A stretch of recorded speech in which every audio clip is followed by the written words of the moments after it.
मध्य पूर्वेतील युद्धाच्या परिस्थितीमुळे जगभरात महागाईचा भडका उडण्याची शक्यता निर्माण झाली आहे. मार्च महिन्यात जागतिक स्तरावर वाढलेल्या अन्नाच्या किमतीनं 6 महिन्यातला उच्चांक गाठलाय.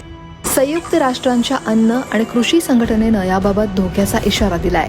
मध्य पूर्वेतील युद्ध आणि इंधनाचे वाढते दर याचा थेट परिणाम आता तुमच्या ताटावर कसा असू शकतो, कसा होऊ शकतो समजून घेऊ.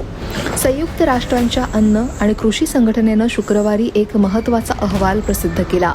या अहवालानुसार गेल्या 6-7 महिन्यांपासून किमती स्थिर होत्या किंवा कमी होत्या, पण मार्च महिन्यात त्या अचानक वाढल्यात. गेल्या सप्टेंबर नंतरचा हा सगळ्यात मोठा महागाईचा टप्पा होता. एकाच महिन्यात किमती 2.4% वाढल्यात आणि तरीही सध्या परिस्थिती नियंत्रणात आहे.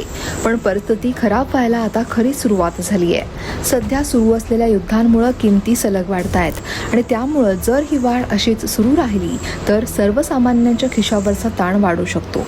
थोडक्यात सांगायचं तर महागाई अजून आटोक्यात नाही, ती कधीही डोकं वर काढू शकते.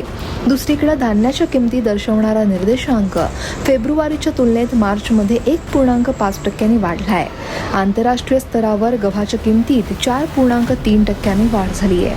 अमेरिकेतील पीक खराब होण्याची भीती आणि खतांच्या संकटामुळे ऑस्ट्रेलियात झालेली कमी पेरणी ही याची मुख्य कारणं आहेत. मक्याच्या किमतीत किंचित वाढ झाली आहे, तर मागणी कमी असल्यामुळे तांदळाच्या किमती 3% घसरल्यात. इंधनाच्या वाढत्या किमतीमुळे वाहतूक आणि उत्पादन खर्च वाढला. जर हे युद्ध आणखी 40 दिवसांपेक्षा जास्त काळ चाललं तर त्याचे परिणाम भीषण असणार आहेत. खतांच्या वाढत्या किमतीमुळे शेतकरी कमी पेरणी करेल किंवा कमी खतं लागणारी पिकं घेईल. परिणामी भविष्यातील उत्पादनावर आणि अन्न पुरवठ्यावर याचा परिणाम होणार. एकूणच ही परिस्थिती पुढच्या वर्षभर टिकेल अशी शक्यता आहे. एकूणच सर्व जागतिक घडामोडींमुळे पुन्हा एकदा महागाईचा राक्षस मान वर काढतोय. जर कच्च्या तेलाचे दर कमी झाले नाहीत तर येणारा काळ खाद्यपदार्थांच्या किमतींच्या दृष्टीनं आव्हानात्मक ठरू शकतो. तुर्तास या परिणामांविषयी तुम्हाला काय वाटतंय?